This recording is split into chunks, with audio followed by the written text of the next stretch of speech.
ძალიან ბევრი სპექტრი არსებობს იმისთვის, რომ ადამიანმა შექმნას ისეთი ცხოვრება, როგორიც თავად უნდა. დაახლოებით ერთი მომავალი წარმოგვიდგენია და ერთი მომავლისკენ მივდივართ. მაგრამ თუ არ შეხვედი კომუნიკაციაში, ვიზუალი გატყუებს და იქ გონი რომ ცოტა ისე ამპარტავნული ისე არასდროს ზედარ შემოგხედავს, აი რაღაცა ეგეთი ვიზუალი აქვს.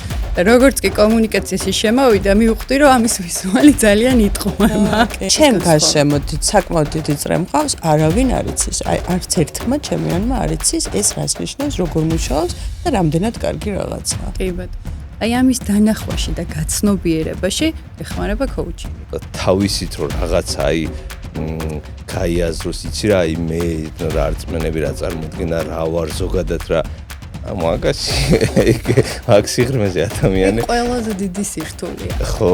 არსებობენ ისეთი ფსიქოლოგები, რომლებმაც კოუჩინგიც იციან და ალბათ საჭიროებიდან გამომდინარე აკეთებენ, მაგრამ ყველა შემთხვევაში მაინც გაცნობიერებასთან გვაქვს საქმე. უბრალოდ იქ წარსულ ტრამებს ვაცნობიერებთ.